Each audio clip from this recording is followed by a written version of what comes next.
Hi, this is Gene here in the barn, Marine, Illinois, just about 30 minutes from downtown St. Louis. I'd like to invite you out to our house concert featuring the Young Fables from Nashville, Tennessee. Their classic storytelling weaved into Americana roots music in the barn will have you feeling all the good vibes. Follow the barn on all the socials, Facebook, Instagram, TikTok to find the ticket link.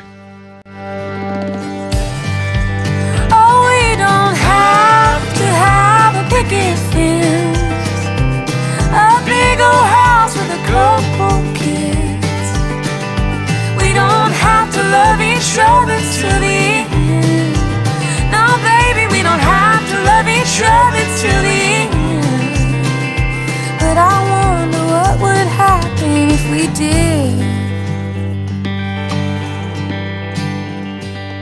You can try all night to catch my eye.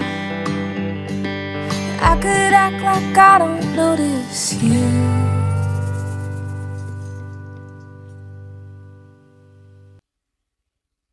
Hey, thanks, Gene.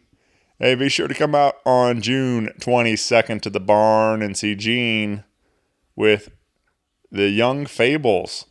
And have a great time out at the barn in Marine, Illinois. Hey everybody, Shane Presley here, Rock Paper Podcast. Glad to be back.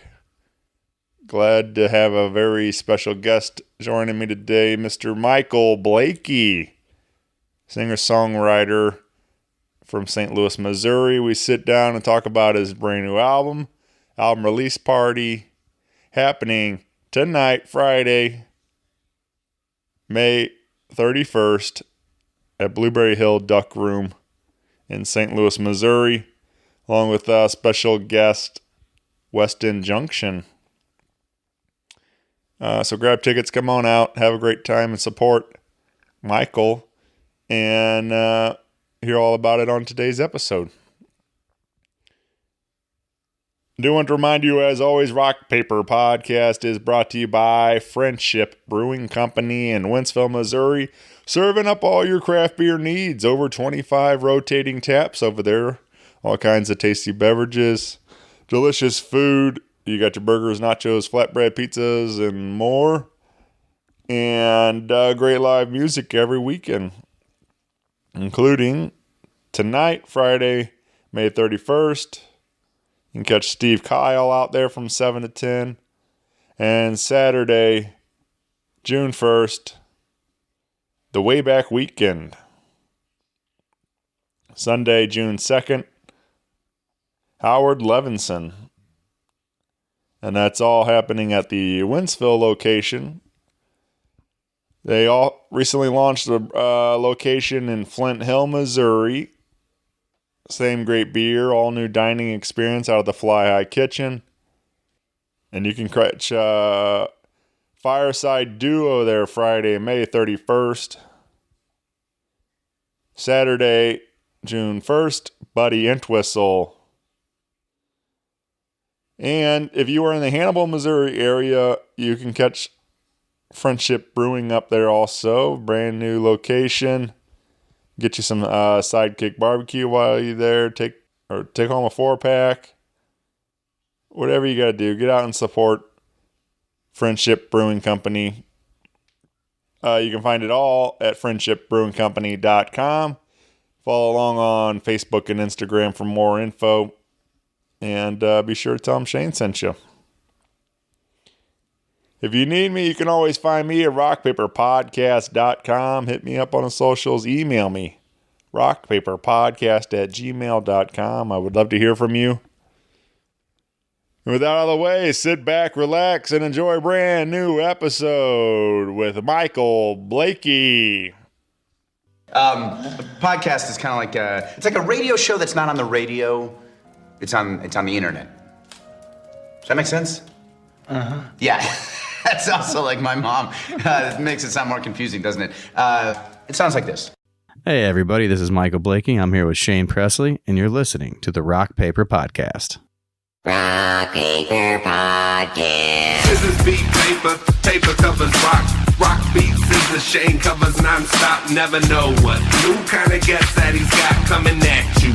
Live and direct on the spot. Could be rock, folk, country, or hip-hop.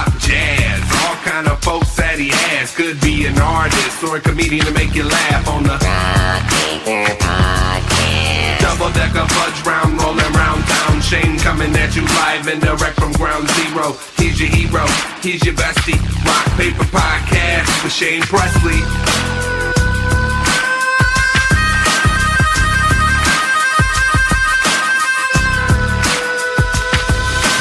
Rock Paper Podcast.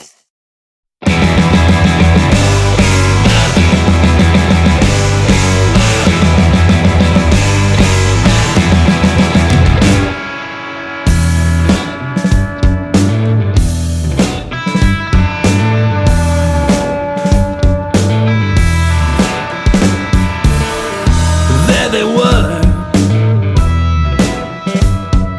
two lonesome souls, dotted lines,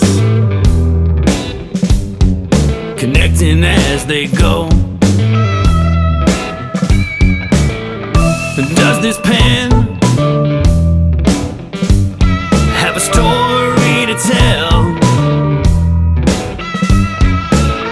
Don't lose your wishes in the wishing well.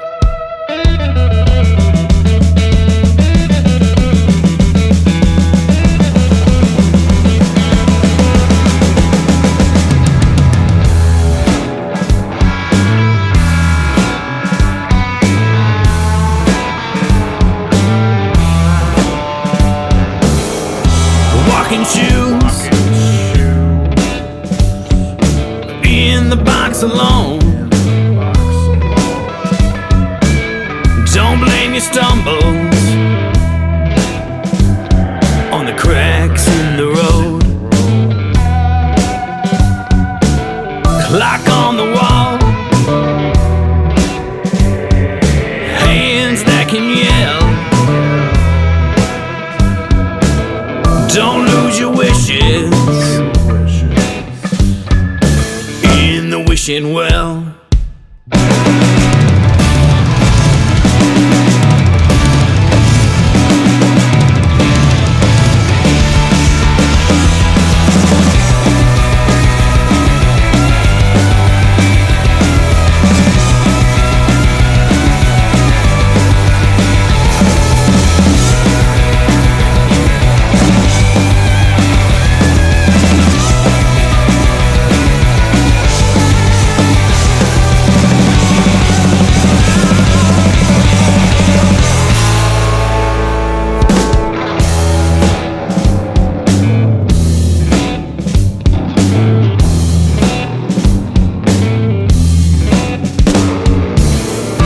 There they were,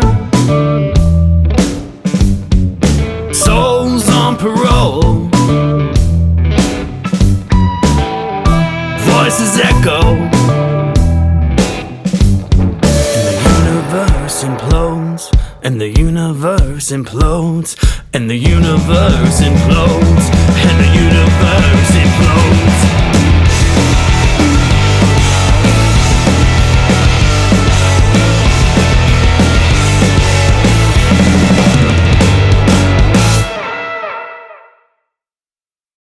Hey everybody, Shane Presley here, Rock Paper Podcast, coming to you from St. Louis, Missouri. Hanging out today with Michael Blakey. Welcome to the show, man. Thank you, Shane. How you doing, buddy? I'm good, man. I'm glad to be here with you. I don't know. I feel like I start a lot of them this way, and I've said it a bunch, but like, I love that doing this show continues to introduce me to new people making music in our city, and that's the case today. We just met a couple minutes ago, and officially. Now you're in my basement. Yeah, we've been friendly online for a bit. I think goes back to maybe a year or something ago. We met through West End Junction. Yep. Thank you, Kara. Yeah, Kara and Dan helped kind of connect some of the dots. You played a gig with them, and so that's a lot how all these go. We start networking our way across the city, and like, hey, here's my friend, here's my, we start meeting up and stuff. So yeah, St. Louis is a small city, yeah, or it's a big city, but it's got that everybody knows each other. All of a sudden, like I started meeting people, like, oh, you know him? You know him? Oh, yeah, okay. Yeah, it's nice in that sense. I think that's still like we're big, but we're not too big yet where we all can we all have an idea what's going on around. Yeah, everybody's plugged in a little bit. But yeah, so I'm looking forward to coming down here and talking to you and meeting in person. Talk about we got a brand new record on the way. We got a big party. But I think before we get going too far, and being that this is our first time meeting, and I'd like to kind of get to know a little bit more about your story. I guess you're telling me a little bit off, Mike. You've done some traveling and been in a couple different cities, but St. Louis was always home. You were born here? Yeah, St. Louis was home, born here, Oakville High School. I know that question went to everybody's head right when I said you were born here, so get that out of the way.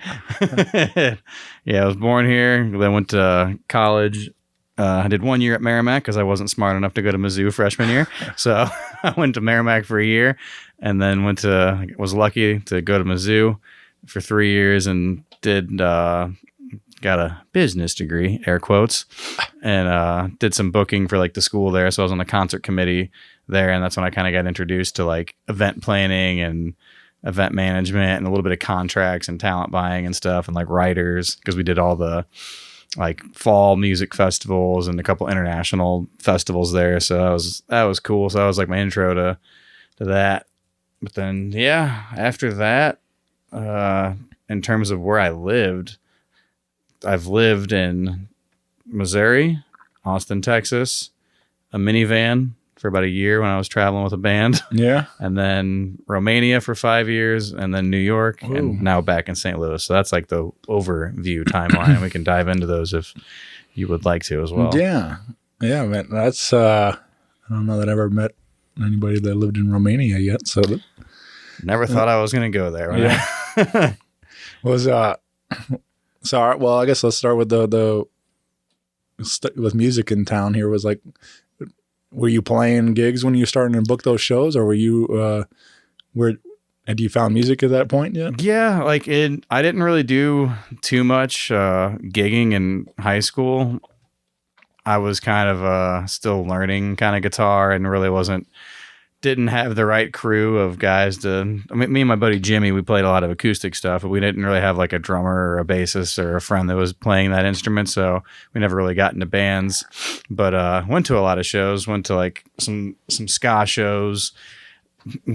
And there's actually seems to be a pretty solid ska resurgence going on. There's right now. a huge ska resurgence. I actually just like jammed with a ska band called Skatatonics the other day, and then went to a ska show at the Duck Room, and then a basement ska show. So there's a big ska scene in St. Louis that's like re-burning. Yeah. So that was cool. And then, I really wasn't doing too much music in St. Louis. So this is whenever I moved back here after the 13 years away, I'm kind of like realizing how awesome the music scene is here. Yeah, for sure. And you're part of the reason that plugged me into seeing how many bands and working musicians and people were here. But down at Mizzou, like I played in some bands there while I was doing like the college music committee, doing the booking and stuff, and played in a couple bands and a lot of just college basement parties and open mics. And that's when I really wanted to go on tour. I was like, I really had the itch of like, I want to do this. This is what I want to do. But the band just didn't want to. So I didn't have the right crew of guys yet. So that kind of fizzled out. And, but yeah, we were playing at like Mojo's, which is now Rose Music Hall, and then the Blue Fugue, which is no longer there. It's probably like a Subway or something. I don't know. But yeah. And then, after Mizzou, came back to St. Louis and started doing manual labor stuff because I didn't know what I wanted to do. I didn't really want to go work an office job at all. So did manual labor, pipe and steel work for like 7 months. Quickly realized how much I hated it. Right. Nasty stuff. But the guy I was in a band with at Mizzou, he moved down to Austin, Texas. And Brian is his name. And we were in a band called Mind at Large down there. So I pretty much saved up $5,000 back in 2011, $6,000, I think, back in 2011, which was a lot of money back in 2011. So I hopped in a minivan, sold my Camry, bought a minivan, and drove down to Texas. No job, no nothing. Ended up getting like different jobs as a busser and a cook and did all kinds of different stuff. And then eventually had a corporate job for a little bit, and we did an album release down there. And then after about 2 years or so there, we ended up just kind of realizing we wanted to go see America because we hadn't traveled to the West Coast or seen really anything outside of Missouri. Went to the lake growing up and stuff, so I saw all that, and Florida with family, but other than that, I never really saw. This country's huge. It's insanely huge. So we quit our jobs and got in the minivan and came up here, and we had a show at Crocs in South County. I don't know if you're familiar with like the Oakville, South County area, but there's a bar there called Crocs, and we ended up selling like $1,200 worth of merch. It was amazing. Oh, wow. And that just funded our entire, we were like, we can go on the road forever. So we ended up just traveling for like 9 months, and I was booking all of our shows, and we were out in like Arizona and Nevada and California and Seattle. So it's just 9 months of road dogging it. Yeah. So that was fun. Yeah. What's is there a moment when you think about that like one of the wilder nights, like out there, living in the van and stuff? Man, or an interesting character you came across, met or anything on the road? The one thing that always comes to mind whenever we were driving on the PCH, the Pacific Coast Highway there in California, you see in all the movies with the windy roads and the view of the ocean. We were driving and come around this bend, and we looked out the window, and there's a dude just playing a drum kit, looking at the ocean with headphones on. I'm like, what is this guy doing? So we pulled over and kind of talked to him for a little bit once he took a break, and he was just getting ready to go on tour with a band and said he got hired and was like, oh, I may as well go rehearse somewhere pretty. Just, like, that is the most California hippie thing I've ever heard. That's amazing. So there was that. And then, yeah, I mean, you live in a van with somebody for 9 months. Right. You learn to love and hate them. There was nights where we wanted to beat the hell out of each other for sure. And some nights we never fist fought each other, but we definitely got into like some squabbles. You know, you put two 22-year-olds in a van that are having hunger for adventure, and they both like to drink and party. Yeah, things definitely take some wild turns. all that's going through my head now is like just Dumb and Dumber. You know, dude. Like we quoted that movie more than we care to admit. when they get mad at each other, you know, like when he goes like, "You drove us this far in the wrong direction." You know, it's like the town is that way. He is my Brian. If you're listening to this, you are my Harry. Yeah, such a classic, man. Oh yeah. So what gets you to Romania then? How do you decide that that's the move for you? Yeah, so after 9 months of being on the road and booking shows, like we ended up in Seattle for like 3 months and got jobs and stayed with a buddy, Logan. And this was, I guess, when weed just became legal there. So I was like working with not a dispensary, but we were cutting weed plants for money. And then eventually that became just like, all right, what are we doing right now? We're not really doing much with music. We're working in Seattle. We should probably go back to Texas. And we went back to Texas. I got back my old job. I was working in a call center for a place called Mood Media. Probably shouldn't say them alongside marijuana, but whatever. I don't work there anymore. All right. But they're a music company. They get it. And and I was working for them in their call center, and went back, got my job back, because call center is always hiring people. Right. And that kind of led to me managing a call center. So I kind of worked my way up the ranks of the corporate ladder, and the band fizzled out. I was doing some solo stuff then. That's when I kind of started getting into playing a bit of solo stuff because the band really wasn't doing much. And worked my way up the corporate ladder, became a supervisor, heard we need someone to go to Romania. I asked my boss, I was like, hey man, what's up with Romania? And he's like, you want to go? Yeah. 3 weeks later, I was on a plane for like a 3-month trial run. And I pretty much said, just get the visa going. Like I'm ready to go. Yeah. So yeah, I ended up moving there in September, or I went there for the first time in October of 2014 for 3 months. and pretty much was like, yeah, I'll live in Europe. This is great. So sold all my stuff, moved to, eventually got to Europe to move full time the following summer. Took a little bit to get that visa, and then ended up subletting my apartment too early. So I was staying in like extended stays and stuff for a few months, which really sucked. You hear some shit in extended stays. Yeah. Yeah. Cause you're in the same room, but people come and go. Right. So yeah, eventually, then I was in Europe for 5 years, and that's when I just was working like it was a US hour. So I was working 3:30 to midnight or 4:30 to 2 in the morning or some weird. So it was weird hours for a few years.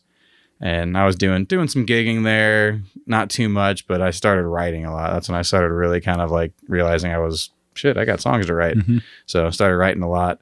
And then there was like a corporate building that we were in, and it had like a bunch of like little restaurants and food markets and stuff right around there. And one of the guys that owned a salad bar, he introduced me to my buddy Vlad, who was a producer and engineer in Romania. Ended up making an album with them out there. So that was like my first time in a studio and kind of doing my own album was with those guys. So that was really fun. Nice. But yeah, that's how I got corporate America. It took me to Romania. Yeah. Long story short, corporate America took me to Romania.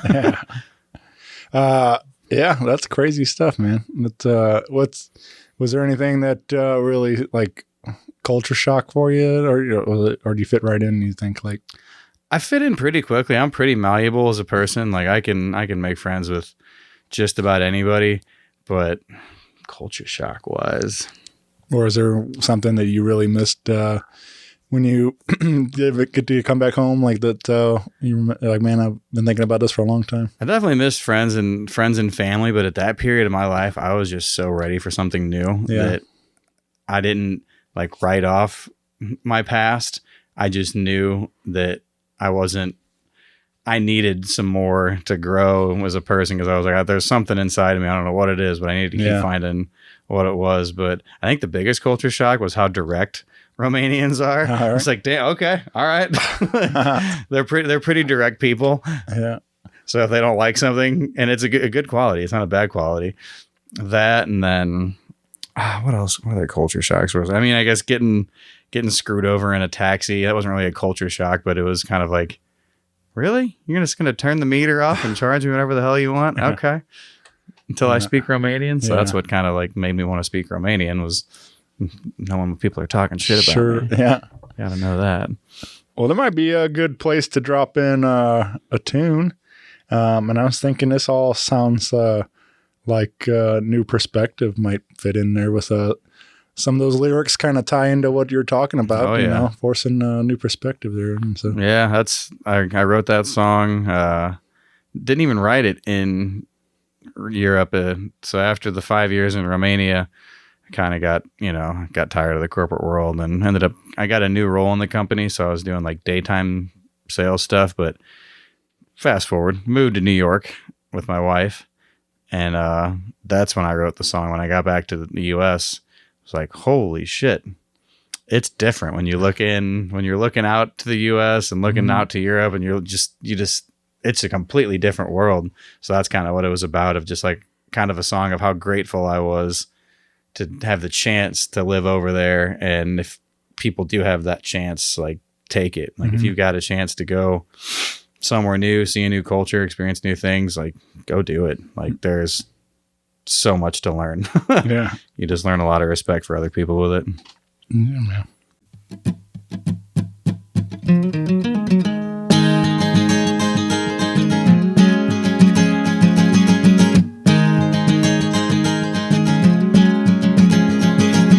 Travel many oceans, guided by the breeze, swam in all the rivers, but I still can't find me. Trek the highest mountains, the air's so pure and clear. I don't stop chasing sunsets, it's the reason we're all here. 'Cause I've crossed many borders, spoken different tongues, befriended all the locals, and many songs were sung. Living for the late nights and early morning laughs. You and me, we're all the same, and never forget that.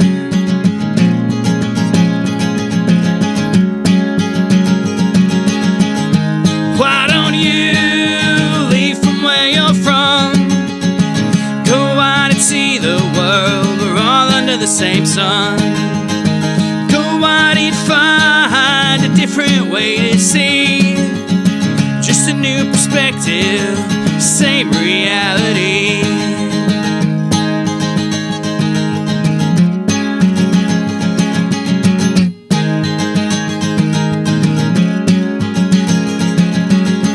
The time has come, our paths have finally crossed.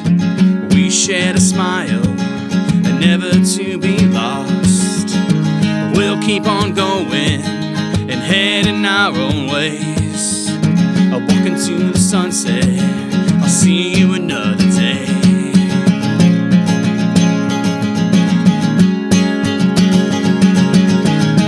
Why don't you leave from where you're from? Go out and see the world, we're all under the same sun. Go out and find a different way to see.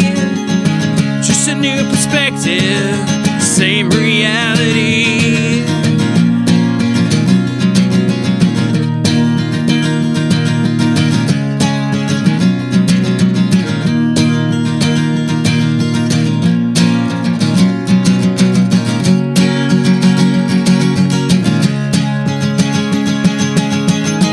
Why don't you leave from where you're from?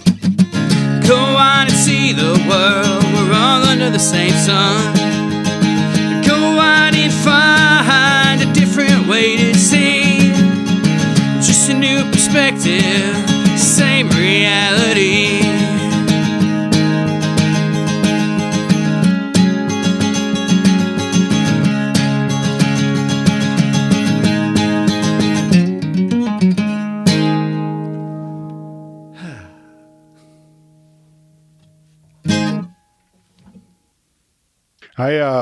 Yeah, I'm kind of at that point. Like, I've lived majority of my life, like in the same spot. Mm-hmm.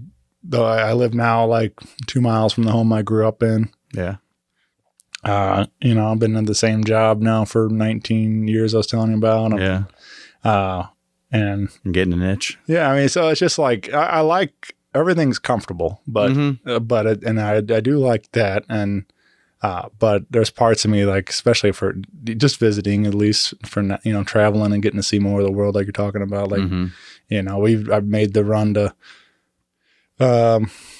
Chicago and different parts of Florida and and South Carolina. I've done a couple of the different, Pretty over there. couple different coastal things. I haven't gone too far west yet, or far east, in New York area or anything yet. But I would like to see some more of this country and then travel outside of the country too, and see some more of the world. But it does get costly. But it'd be It does. I am not a rich man. right.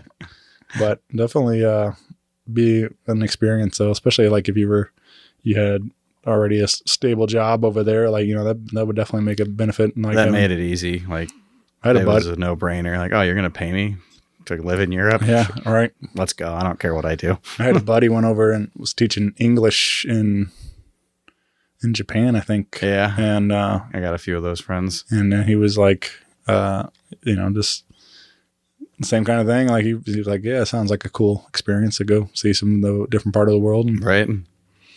But yeah, I was like, it's all that kind of stuff. Like, I mean, it's a little different now, like, being married and all these things, but like, especially if I was single and like, just me and hitting the road, I definitely want to do some more of that and stuff. And yeah, it was definitely when I was young, dumb, and single. Now I'm just old, dumb, and married. But you ultimately made your way back home here to St. Louis. We did. You're let's just set up shop here now, and you're working on getting more plugged back into the St. Louis community as far as playing gigs and stuff. Yeah. Been pretty active recently. And then, but we do have a big album release party we're gearing up towards. So let's, which New Perspective, that's an older one, though, right? No, New Perspective, that's the title track of this upcoming album. Yeah. So that's the title track of the album, New Perspective. So and then we're gonna leak a new one. Also, give you a little sample from the album and stuff, but that you haven't heard yet. We got so we're working on this record, and that's like I said, the title track, and the album release party happening on May 31st. May 31st at the Duck Room at Blueberry Hill, which is really a great room, a great spot for a show, and a lot of history in that room for sure. A lot of history, some Daffy Ducks on the wall. Yeah. I got to see. I've been a bunch of great shows in that room, but I've got to see Chuck Berry on that stage, and that's cool. That was it wasn't necessarily everything he wanted it to be, but it was still seeing the king. Living, breathing piece of rock and roll history right there. So right. But yeah, it was cool, man. I'm glad that we did that, and I took my mother-in-law, and so her first time also seeing Chuck Berry. So nice. But yeah, it's so let's talk about this night though. This is gonna be cool to get out there and celebrate this brand new record. Yeah, I'm excited. So I guess before we even dive into the night, I haven't been thanking. So this album is only possible because I did a crowdfunding campaign for it, and there was about 350 people that backed it from like 10 different countries, with like records and vinyls and CDs and cassettes and koozies and shirts. So thank all those people for making this even possible. Because if that wasn't, I busted my ass messaging you guys. Thank you for putting up with my messages. Sorry if I annoyed you, but thank you. So get that out of the way. But yeah, it's May 31st, the Duck Room. I will be having a 5-piece band with me. So we'll have guitar, drums, bass, and piano. And then I'll be on acoustic and vocals, and then opening up the show will be Kara and Dan from West End Junction. They're going to do a little duo show. So it's the tables have flipped. Last time I played the Duck Room, I opened up for Kara and Dan, and I was just like, well, I have to have them open for me. It's the only reason I'm in that venue. And then after that, my friend Zach McFadden, who's a singer-songwriter here as well, he's going to do a trio show. So it'll be, I think, him, drums, and bass, I think is what he told me for that. So yeah, we're excited. I moved back in St. Louis in August and kind of started putting out the call to different musicians, and definitely had a bunch of different auditions. I played with various drummers, various bass players, mainly drummers and bass players. The first guitar player I met through Kara, Colby, he stuck right away. Him and I just like became best friends. Just like one of those friendships, you're just, all right, we can talk, we can quote Dumb and Dumber, we're good. Right. And you shred, cool, we're good. So him and I have been doing a lot of gigging. So and then I brought in the guys that'll be playing the show will be John Schwartz, he plays the drums. Craig Sheehan will be on bass, and then actually funny story, my banker, who I guess is now my ex-banker, she said she can't be my banker because she's playing a show with me. Brooke Swope, she works at Chase Bank and ended up opening up my business account for me, and we were just kind of talking about music. So yeah, you want to play keys for the show because there's organs and stuff, and she was down. So yeah, it's gonna be a fun show. I'm excited. It'll be my first full band rocking production. Like, I'm so used to playing solo, but we've been rehearsing and adding in, just coming up with, different ways to start songs, and we're going to play them kind of structured like the record, but then getting different intros and different transitions and stuff set up. Like, there's a lot of good creative energy going in the rehearsals these days. Nice. So it's been good. So really excited. Glad to hear that. Yeah. Well, let's play a track and kind of give them more what you're to expect from the full band sound. And one of those from the new record that one of my favorites that stood out. He gave me a little sneak peek of everything, but I picked a song called "Bandits of Time," and this one is currently unreleased. But like I said, you'll be able to hear it on the brand new record. And that's actually the name of the backing band. It's Michael Blakey and the Bandits of Time. Yeah. So I think that's a cool backing band name. Yeah. Well, this what do you want to anything around this song that any stories come to mind or recording wise or anything? Or? Recording wise, if you're a drummer or a time person, this was a really difficult song to record because I guess I changed from 4/4 to 6/8 to another time signature in various spots. And I didn't even know I did that until we got in the studio, and the guys were like, okay. So we had to figure out on certain parts how to shape the song. So it's definitely got some interesting hits on it, which I guess are unique timing structures, and I didn't know that. So Yeah. I learned a lot about rhythm and time on this one. All right.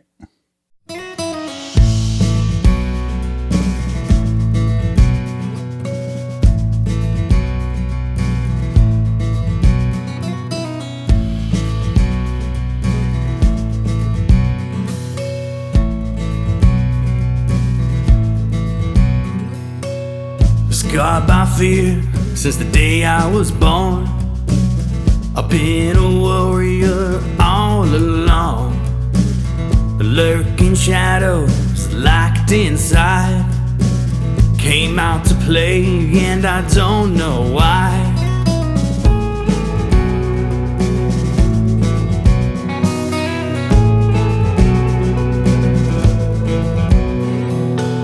Eternal smiles naturally grown, always genuine and never alone. Captivated but mystified. Step outside, staring to the sky. Fearing loneliness, bandits of time, evil wanderers and all our designs. Restless demons chomp at my heels. Look in the mirror and take back what's real.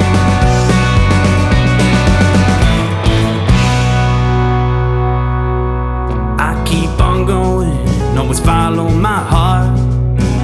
Run round in circles, wound up back at the start.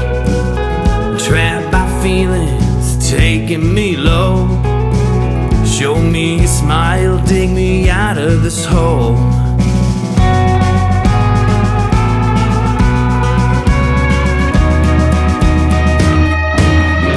Fearing loneliness, bandits of time, evil wanderers and all our designs. Restless demons chomp at my heels. Look in the mirror and take back what's real. Take back what's real.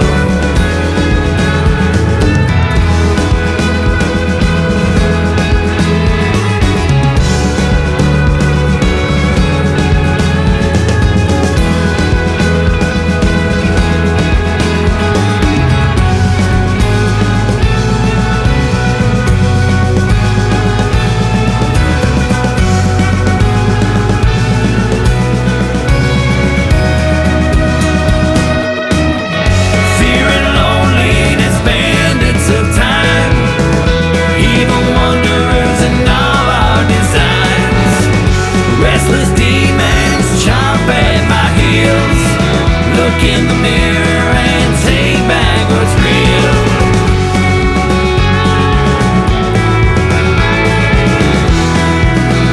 And take back what's real.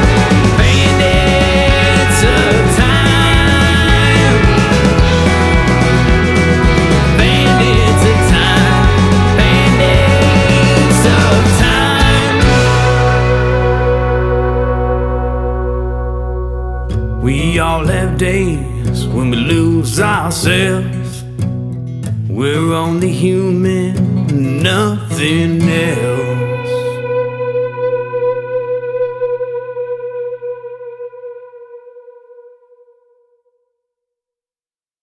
Yeah, I don't know, man. This one stood out to me. I just sounded really nice, man. The whole record sounds great. Like, Thanks, man. it's nice to I don't know. I guess more. What do you like? More is a little more rock, or like there's a lot of different influences come through. I don't know exactly where you would put it in what genre necessarily, but Yeah, I pretty much, whenever someone asks me, I just say it's rock-driven music with like folk alternative 90s flavors. Yeah. And that's just kind of, because it's like there's a slow finger-picking song and there's kind of like Sure. a punk rock song and it's kind of all over the place. And I mean, and that's kind of like what I do gravitate towards it, because it's like I kind of like a little bit of all that like mixed in. It's kind of, we have so many different influences and stuff. Like Right. it doesn't need to be the same every song. It's Yeah. so we can always dabble into all these other different areas and stuff too. it's always good to dip your toes into different genres and listen to different genres too, because you Yeah. can get inspired by, you never know what'll inspire you. Yeah. What do you think inspired this record the most? Like, what do you were you really digging on some different bands or anything like at the time of writing most of these songs? Or?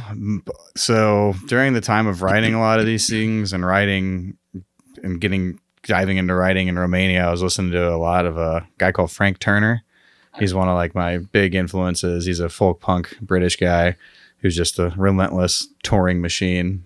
So I look up to him a lot as a songwriter and musician, but I was listening to a lot of him because he has like that kind of percussive driving stuff and he does solo shows, but the energy is really there. Cause like you were telling me right when you opened up the file, like, oh, it's driving music. I was like, yeah, my brain moves real fast. So, Right. so my music moves fast too, but yeah, a lot of him. And then like music wise. And then during like writing a lot of these songs, like I was going through like a weird phase of like, all right, I'm in the corporate world and I was definitely like struggling with like a lot of anxiety and mental health issues of like, what the hell am I doing with my life and not wanting to be here. I know I wanted to do music, but didn't know how to get into it. So there was a lot of doubt, a lot of trying to like keep myself moving forward. And you'll hear it in the lyrics. It's all very, you got this, just keep going kind of thing. That's how a lot of my music was stemmed from, was like, all right, times are tough, but write your way through it kind of thing. So definitely a lot of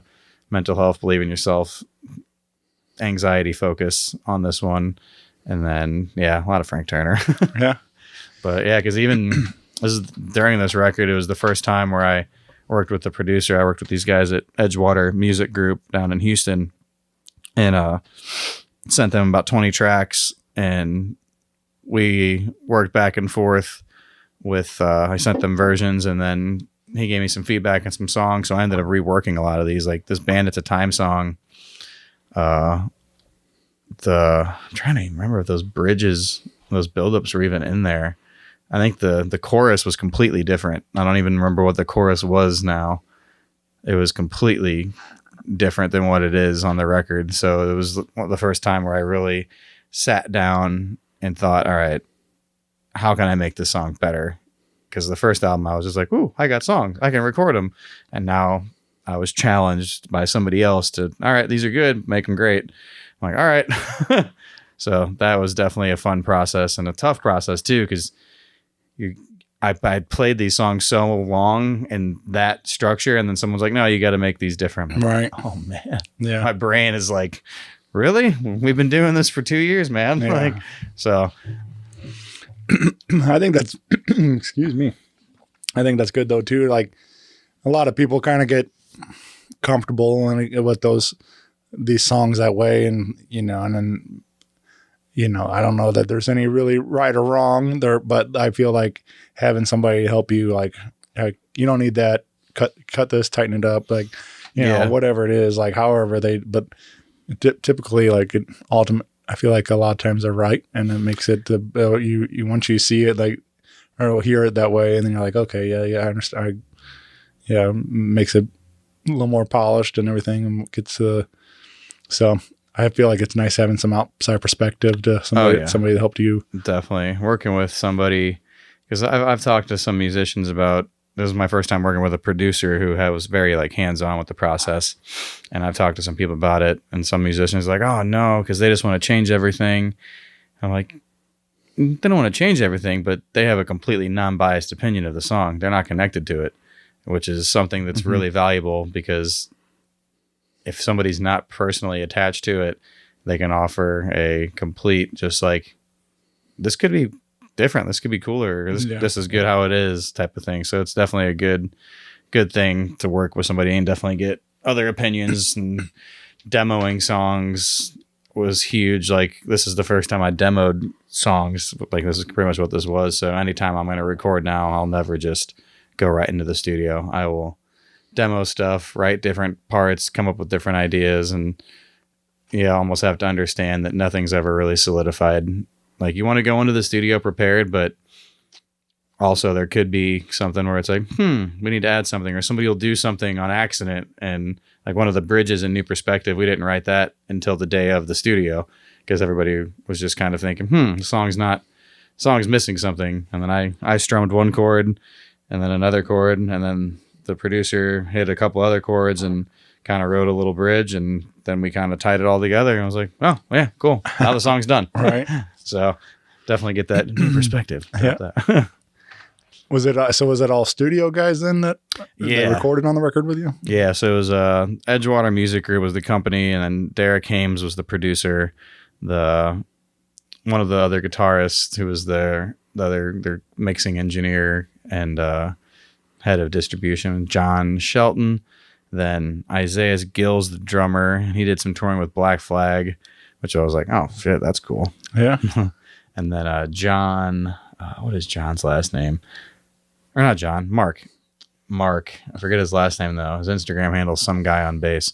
But yeah, he played the bass, and then I think the producer also played the organ, and there's a mandolin on New Perspective kind of tucked in there as well. So yeah, all studio guys, and hopefully this next, because I've got a repertoire of songs I want to record, and I just got to find keep my career moving along and get the right funding and right guys, and hopefully this next one will be with the guys that I'm playing with, and that we can kind of go in on it as like a project, and it won't just be, they'll be more attached to it, because I'm trying to grow this into a career, and if I can get the same guys to play with me, sweet. Yeah, that'd be cool. Yeah, so well, we got another one we wanted to play, and this is another live acoustic one here, but we'll also be appearing on the new record, and might be the first recorded whistle solo for the show, which I thought was fun. But this is a song called How Long. And on the record, I mean, you're going to get it. You get the idea from listening to the acoustic too, but on the record is really like takes you back to this like Old West kind of feel to it. Like, it's like you feel like you're in some kind of tumbleweed across the road or something, like some kind of chase scene and stuff, like on horseback and stuff, like kind of thing. It's just like it's really fun how music kind of takes you on a ride like that. And that's cool. It took you there. So, but yeah, it sounded great live too. Also, so this was fun. But what comes to mind around How Long? How Long? This is another song that changed a bunch. It was the outro of the song used to be the chorus, and the chorus chords didn't even exist like when I first had it. So I was playing it a completely different way. But yeah, I don't know. I started listening to I listened to a lot of stuff. Yeah. But I think it was Mumford & Sons has like a whistling song, I think. There's been a couple people that have like done some whistling tunes. So I started getting good with whistling just because it's good singing practice too, because you can get your vocal cords to sing. If you can whistle in pitch, then you're going to sing in pitch and it'll just strengthen them. So I was whistling a lot, and yeah, that melody just kind of fell out of my lips, I guess. I don't know.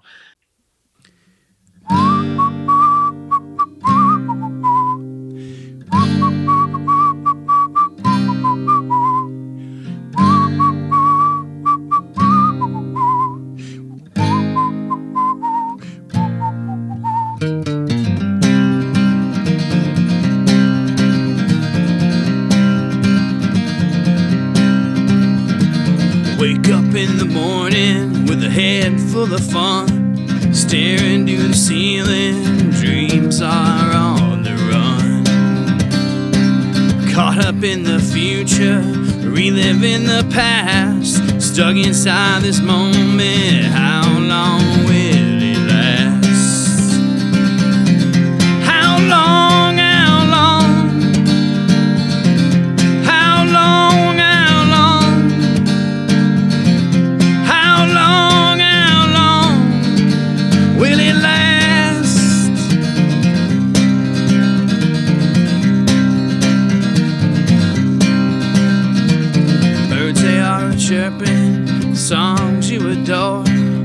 Mother Nature's concert, no cover charge at the door.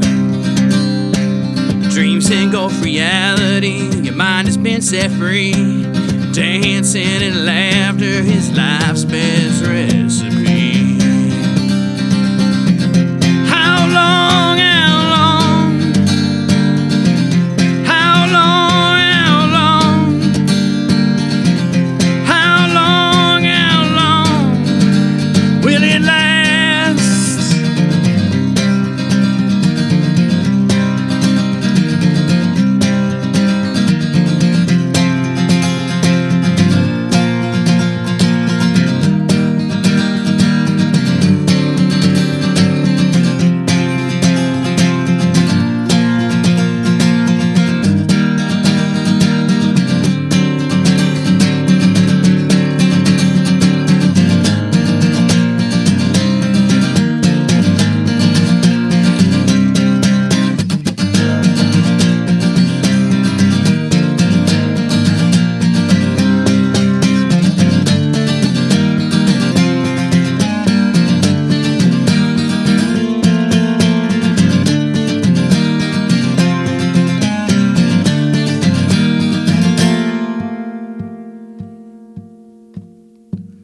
Will last all day until the next morning comes. Fade into the afternoon and hide beneath the sun. Will it last all night till the sky turns black? Go to sleep with the stars. Sunlight brings it back.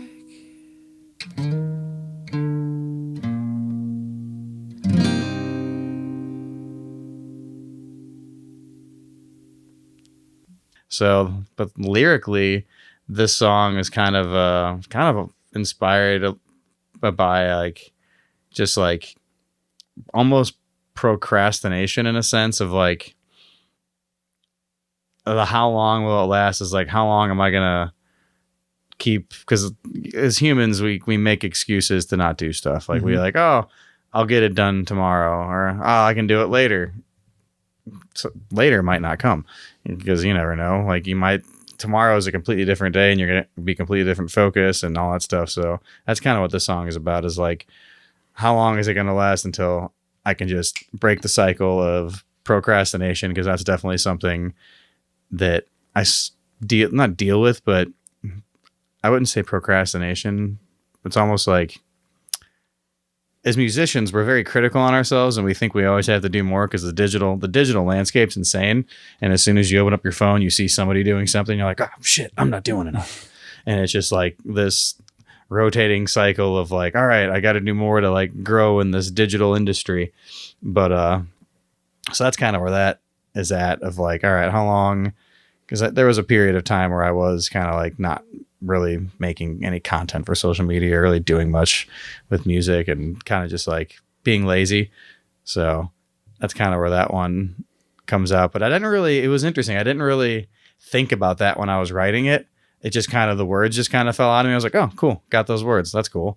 But then when I think back on the words, that's what I think my brain was thinking at the time. Cause it was one of those songs where sometimes I'll get lyrically inspired and I'll just kind of rip some words out and then they're there and they're done. But yeah, this one's a cool song where it's got the bridge of the song that wasn't there on the first version until the producer was like, let's see if we can do something different with this. And that's when I changed the chorus, added the bridge, made the chorus the outro, changed the chords, and it just flows so much better.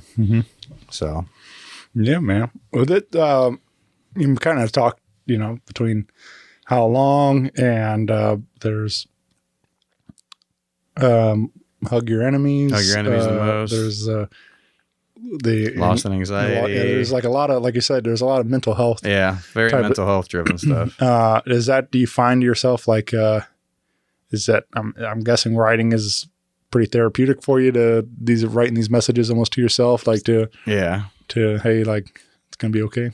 Pretty much. That's pretty much what it is. Like, even if like you listen to the first album too, Prisoner of Freedom, I didn't even realize it when I was writing it. Like I looked back on those songs and I was like, whoa, holy cow. Because like Hug Your Enemies the Most is a very kind of like very deep personal song for me.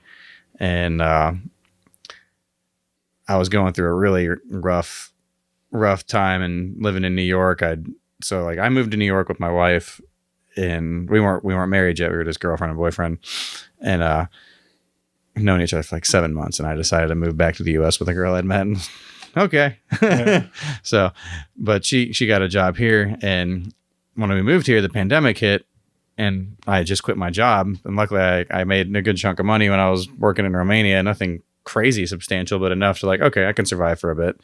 And then the pandemic hit, and I wasn't able to do music. So it was kind of like okay, my plan just completely derailed, and along with the whole entire world. Right. The entire world got derailed, but it affected everybody differently. So I was doing like a lot of freelancing, and that kept me afloat. But then that's really when I kind of started getting really super stressed with like, oh man, I'm not really making that much money and all this stuff. And that definitely kind of drove this path of like stress led to anxiety led to me getting pissed off at like a bunch of random things, like little things would make me mad. Like I would drop a glass or something and like break something on accident, and it could like derail my day. Mm-hmm. Like just little tiny things could derail my day. And I was just doing a lot of like negative self-talk, just real bad shit. And I was like, man, this is not working. Like I knew it was bad because like I'd come back to life and be like, all right, we got to fix this because this is not sustainable. I'm like, I am not going to survive if I continue to like try and live like this. So I watched this show on Netflix called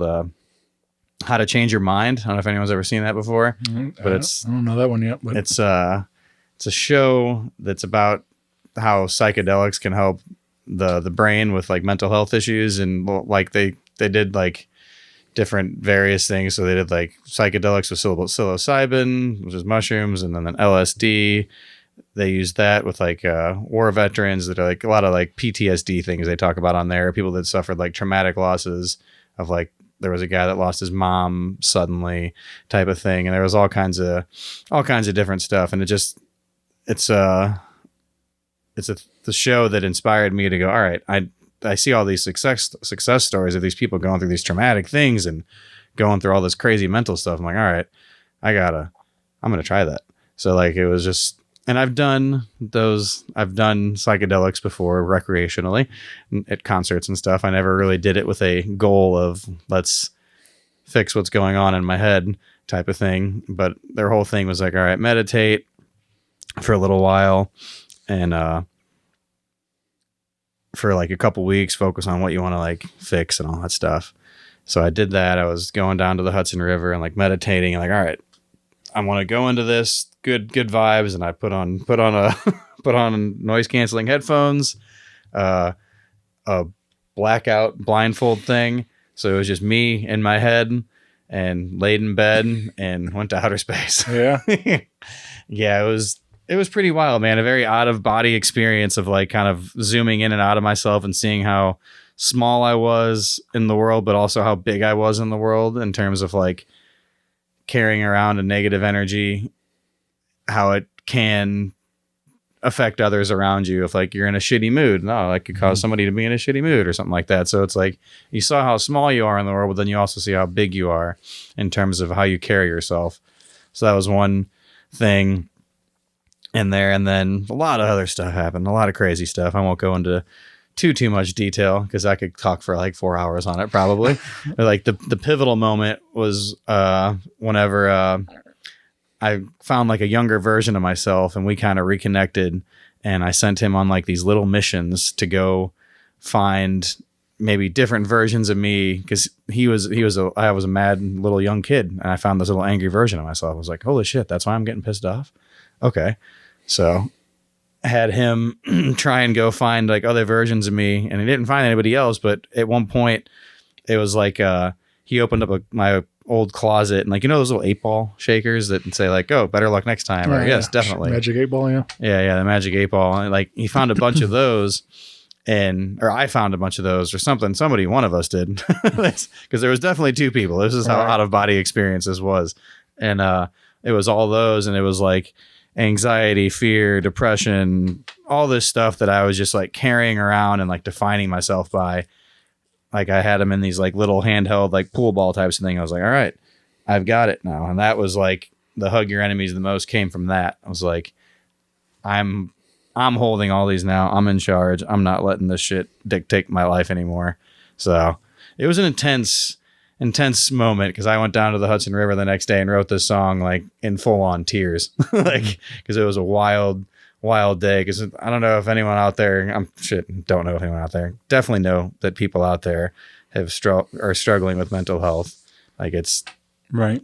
The phones, the digital age. It's just it's crazy, and yeah, you're not alone. So well, I think like, and especially at that time.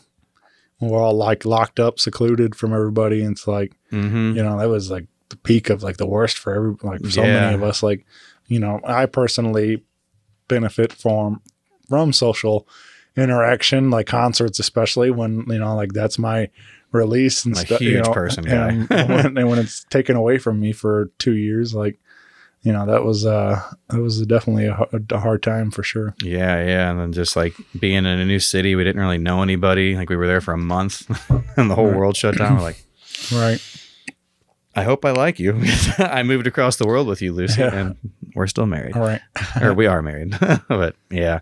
So yeah, that song, I think we started talking about like mental health. So that was like the most mental health driven song. And then the other ones kind of like stem from that, but this was the one that really was like hit home whenever I wrote it, and was like, it definitely holds a strong piece of me when I sing it. It's a very, very powerful song, and everyone that's listened to it so far everyone's told me how powerful it is. It means to them. It's not like it's taking off in the streaming world or anything, but the people that have bought the album and backed it and heard it, I've gotten lots of messages from people. Nice. Say it means a lot to them. So yeah, that's cool, man. I'm glad that it helped you, and now it's helping others. And and even around the world, like I said, you got a couple people backing you from other countries and stuff. Yeah, Romania, Germany, France. That's cool, man. Yeah, it's fun. Will you come? You said physical copies at the show and all that stuff? Yeah, I've right? got CDs, cassettes. I got cassettes, CDs, and vinyls, and very limited amounts of vinyl will be there. So if you want vinyl, you'll definitely, there's not too many left. Yeah. Because it's expensive. Right. Yeah. But lots of CDs, decent amount of cassettes. I'll probably have a new t-shirt there for that as well. And then got koozies, stickers, some probably signed like framed artwork and stuff like that. And got some handmade coasters that I make. So I was when I was in New York, I like wood. I like to burn stuff, I'm from Missouri. Yeah. We live around bonfires. Right. So whenever I was in New York, we had a fire, but then I had a saw, and there was a couple logs that were just like perfect coaster size. So I ended up just like cutting them into coasters, and now I'm just kind of either burning like song lyrics into them or like song titles because the lyrics are too hard and my hand goes numb when I'm doing it. But yeah, sell those as well. Nice.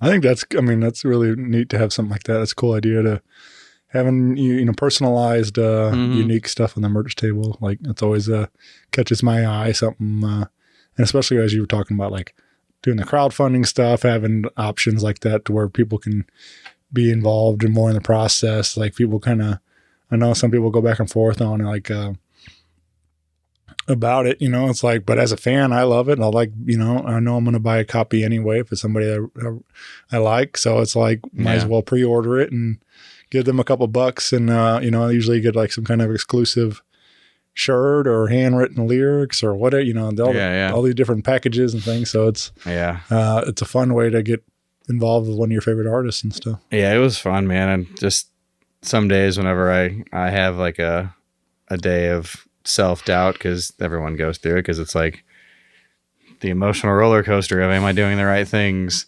I'll look back on all the people that backed it. I'm like, right. Yes. I mean, I think that's anybody as a creative, we definitely, your own worst critic, it's like, but yeah, I mean, I've definitely been there, and it's like, then I realized like, I have a friend that has my logo tattooed on her arm. Oh, really? And That's awesome. Stuff like that. And so like whenever I do think about, like I feel partly responsible to keep going. Like not, anytime I'm like thinking that it's time to wrap it up and, close this thing. People would cry. I'm like, well, she's got it on her arm now. I guess I have to keep it going. Like, it's going. It's just moments like that, like you realize like, this is crazy that there's people care. People do care about it. So yeah, man, people, dude, like what you do, there's not, I mean, I know we talked a minute ago about some weird messages you get from random people wanting to either you to book them or whatever, because they don't look into what you do. But the people that are playing in St. Louis and you've met and have seen, and you're huge to the St. Louis music scene. People appreciate the hell out of you. I appreciate that. Yeah, I mean, I don't know. It's fun, dude. It's allowed me to meet all kinds of people through doing the show, and I really am glad to be able to be the one to hear the stories and share it with everybody else. So. But yeah, before we get going, I do have a couple questions I like to ask and get your take on some of these. Yes. But again, grab tickets today. Blueberry Hill Duck Room album release party. You got Michael Blakey and West End Junction opening up that show. And you said Zach McFadden. Yeah. So it'd be a great night to get out and support some live local music. But I want to get your take on some of these and see what do you think. But is there a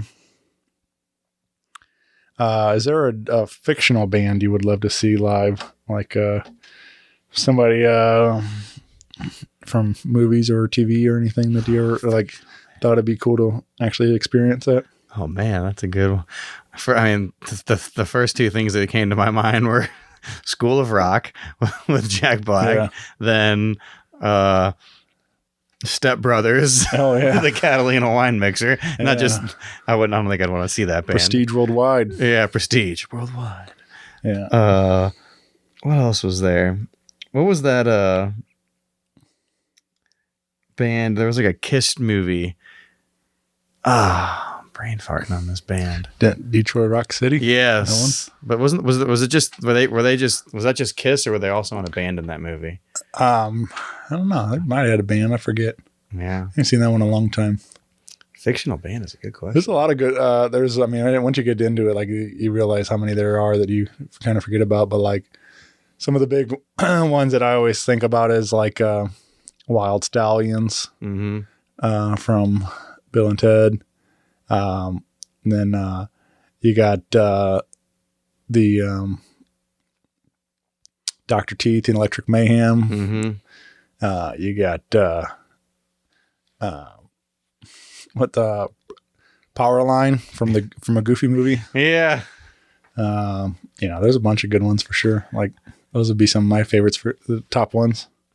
Yeah, or the Soggy Bottom Boys. Yeah. Oh yeah. Man, that soundtrack's so good. Like, soundtrack's amazing. Yeah. Question. All right. What about we get the day comes along? We got a Michael Blakey action figure. What would you like to see as 3 accessories with your action figure? 3 accessories with the action figure. Or if you prefer, if you had like a pull string, what might be your pull quote? Like if you had is there any? If I had a pull string quote, it's got to be funny, but it's also got to be a bit snarky. So let me think here. Yeah. Let me ponder on this one.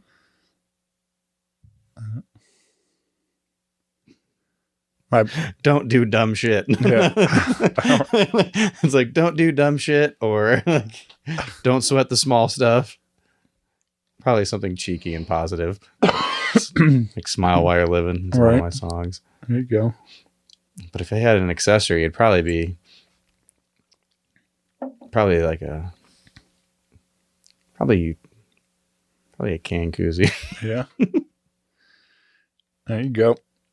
I saw you play a beautiful Martin acoustic. Is that That's also one of the other things I say is like maybe if it's like a dream instrument of some sort, like is there a certain guitar that you think about a lot that you would like to have?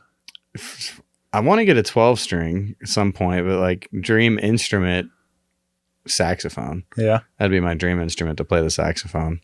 Just I love that instrument. Yeah, just Huey Lewis and the News, and all the reggae stuff and the ska and OAR. There's all kinds of stuff. So yeah, guitar wise though, there is this guitar.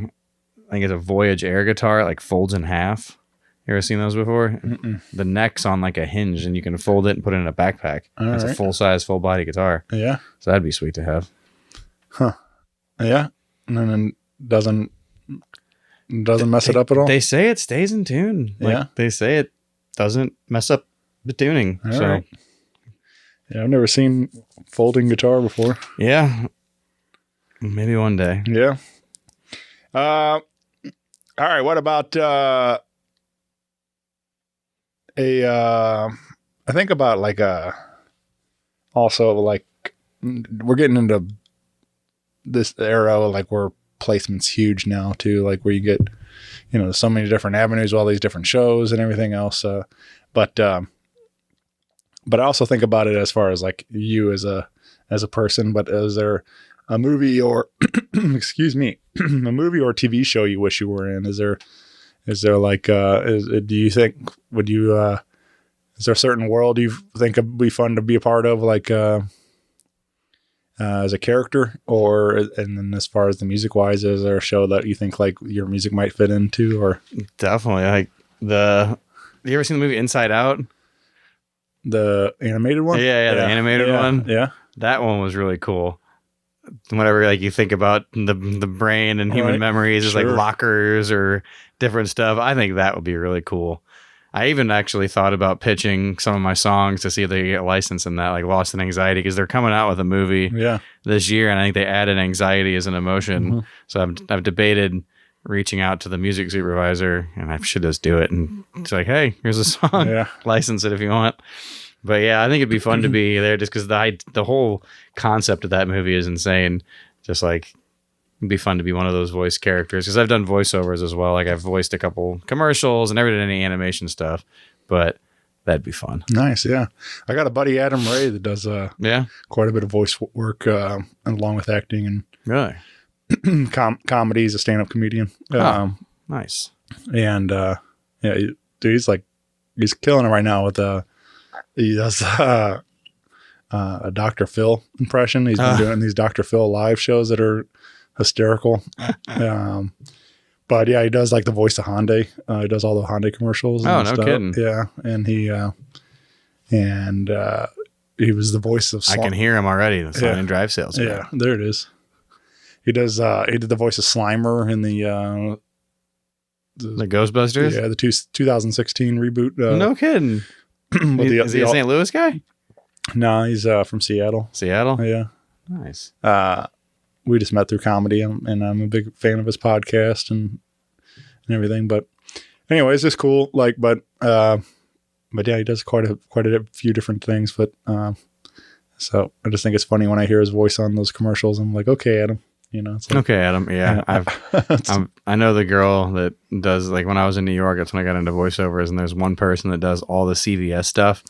So whenever I hear it, I'm like, oh God, I know who this is. Yeah. All right. What if there was a band, say like you were like front row at the concert, and they say, Michael, get up here and sing this song with us. What would be the band and what would be the song that you would love to sing with the band? Man, any band? Yeah, whatever your favorite. I mean, it's your dream. Whatever it's your dream, bro. What do you want to do? Yeah. Oh man, you mentioned OAR and Frank and all these, a couple different people that you really like. So, which one comes to mind? You think would be most fun? The most fun. So I think a high energy song that's gonna have probably like some sort of like circle dancing mosh pit type of thing. Probably Photosynthesis by Frank Turner. That'd be fun. Yeah. That's a cool song. Yeah. I don't know much about him. I have to do some homework and check it out. Yeah, he's got some good stuff. I think he's 12 studio albums now, and then dude's played like 2,000 shows or some shit. Yeah. It's insane. Well, you mentioned voiceover. I didn't know that, but I was thinking, do you do any like celebrity impressions or anything with your voice? Or Not really. I've never really done impressions that well. Well, let's see. I can do or characters. Do you have any? Like, holy crap, Lois! I can do like a talking about Shane Presley. Kind of do Peter Griffin. Yeah. But I guess I could try and do a Stewie's like, oh, you want to play Boggle over there? Go play the guitar, huh, Brian? Do you? I think that's the hardest part is getting in that character and then find material like besides just quoting lines that you've heard. But that's the hard part is like being creative. What do you want to talk about? Yeah, right. So I hear a lot of people, especially like I follow some of these guys that do some celebrity characters, stuff like that on like socials or whatever, and like they're really good at the voice, but it's as far as the material wise, it's quoting the same thing. Yeah, it's lacking. It's like that's where it gets tricky trying to actually be funny in that voice. Shane Presley, voiceover critic. Yeah, right. Yeah. But yeah, I mean that's why I don't mess with it. I think it's fun, but it's like it's definitely not for me. I could do some, but I'm more like I could do the quote. Like I can if I could replicate it, but as far as like they're hard. Yeah. So that's why some of those guys find like singing songs as that character or something like that's a good way to do it. Like, imagine what it sound like if Kermit singing the song or whatever, or whatever. Yeah. So those kind of things. But, all right, one more question. What's the last one going to be? Is there, you mentioned some of your travels and things. Is there something that you tried that you'll never try again? Is there any different food or skydiving or any crazy stunt like that, or that you're like never gonna do that anymore? I will never eat fermented shark in Iceland ever again. Yeah, it tasted like somebody pulled a sweat sock off of like LeBron James, then peed on it, then microwaved it, and then you eat it, and then you chase it with this like really strong booze, which you need, otherwise you will die. It's like it goes back to, I think, back in the old days, whatever that would be for Iceland, because Iceland's old as hell. But they would bury a shark and ferment it and let it basically rot, and then once that whole process is done, what's left is fermented shark. And they still eat it, and it comes out on this it's like little cheese cube looking things, but they are pungent. Like they bring you like 8 to 10 of them. I ate one, was just like, no, never again. That's enough for me. It was kind of like what were those, gushers? Yeah. Like gushers explode in your mouth a little bit. This explodes in your mouth, but it's just a terrible explosion. Right. So I was watching Conan O'Brien just did a new travel show on HBO Max. Oh, really? It's called Conan Must Go. Conan Must Go. That dude's hair.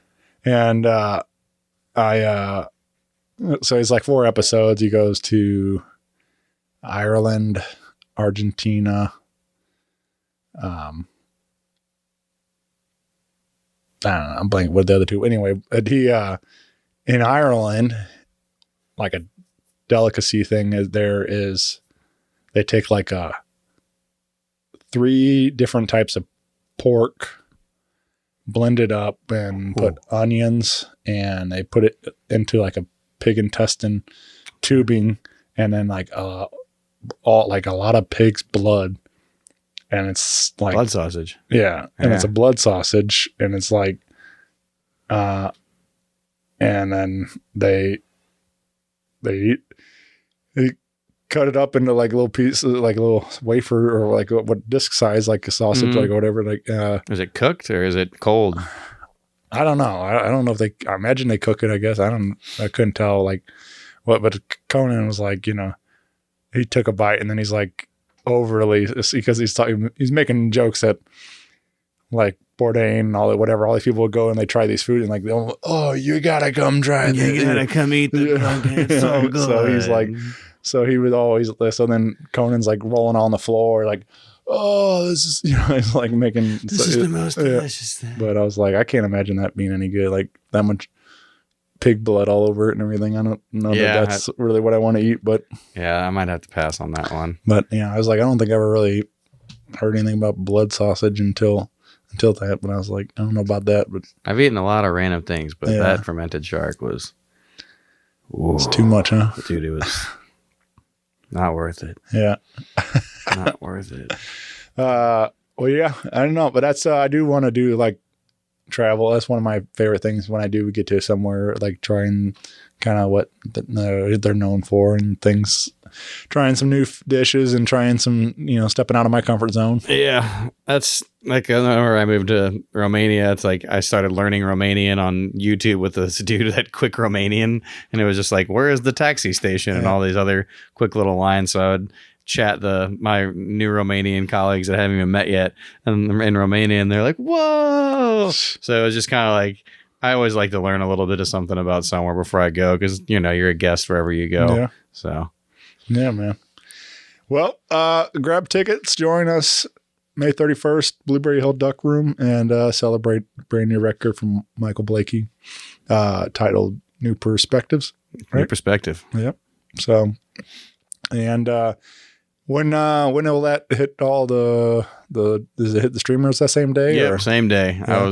I was debating doing it, like a week later to have the release party, like, so the album's out, but it was like, you know what? It's coming out. Let's just do it on the same day. Yeah. Everyone's got advice on what to do in the music industry. Right. Like, oh, this is right. This is right. There's no right way to do it. Just do it. Yeah. And we maybe working on some summer touring possibly. Yeah, gonna try, and I've already got a gig booked in Arkansas on June 8th, so I'm trying to get a few more gigs to go kind of along with that.